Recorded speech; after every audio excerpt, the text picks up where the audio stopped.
Hello student, welcome to Rudra coaching classes. Today we are going to learn practice set 1.2 from the lesson rational and irrational numbers. So let's start. Question first, compare the following. इथे खाली काही numbers दिलेले आहेत, ते काय करायचे आहेत, compare करायचे आहेत. तर पहा, इथे आहे -7 आणि इथं -2. तर हे कंपेअर करायचे आपल्याला, less than, greater than and is equals to. ठीक आहे. तर पहा, इथे आहे -7 आणि -2. ह्याच्यामधला बिग नंबर कोणता आहे ते पाहूया. ही आहे नंबर लाईन.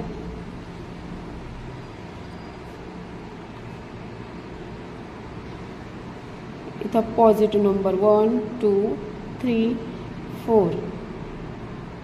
इकडे -1 -2 -3 -4. आता पहा, लेफ्ट साईडला जसे जसे नंबर जातात तसे तसे ते काय होत जातात, लेस होत जातात. आणि जे राईट साईडला असतात ते काय जातात, वाढत जातात. मग इथं -7 आणि -2 मध्ये बिग नंबर कोणता आहे, तर -2 आहे. का -2? का तर हा -2 -7च्या नंबर लाईनवर राईट साईडला आहे, त्याच्यामुळे तो काय आहे, मोठा आहे. ठीक आहे. तर आपण इथे देऊया -7 इज लेस दॅन -2. तिथे पहा 0 आणि -9/5. आता इथं जरी 0 असला तरी पण हा 0 -9/5 पेक्षा काय आहे, मोठा आहे.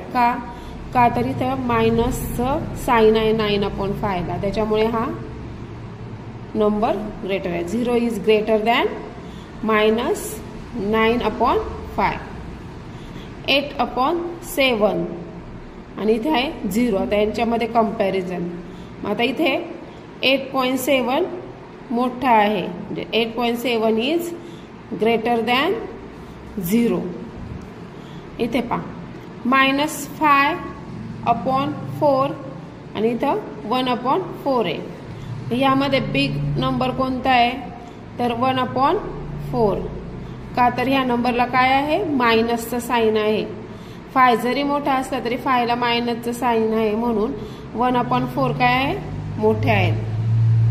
इथे पाहूया 40/29 आणि 149/29. तर बिग नंबर इज 141/29.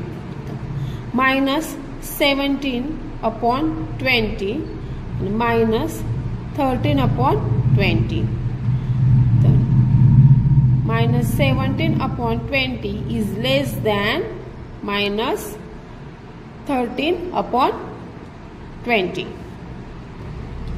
इथं 7 नंबरचा क्वेश्चन आहे. पहा, 15/12 अँड 7/16 यांच्यामध्ये काय करायचं आहे, आपल्याला कंपॅरिझन. कंपॅरिझन करताना काय करायचं आहे, आपल्याला डिनोमिनेटर पाहायचं आहे. इथं 12 आहे आणि इथं 16 आहे. तर आधी आपल्याला काय करावं लागेल, डिनोमिनेटर सेम करून घ्यावा लागेल. तर इथं पहा 12 आणि 16. तर 12 ला आपण 16 ने मल्टिप्लाय करायचं आणि 16 ला 12 ने करायचे. 15/12 इंटू 16 इंटू 16. 16 5 80. 16 1 60. 8 24 upon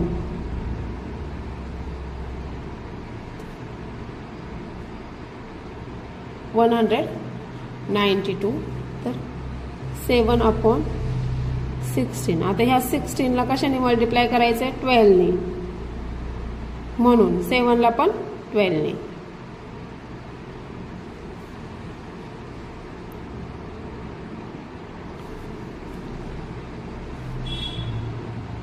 (240/192) आणि इथे 84/192. बिग नंबर आहे 240 अपॉन 192. 240 अपॉन 192.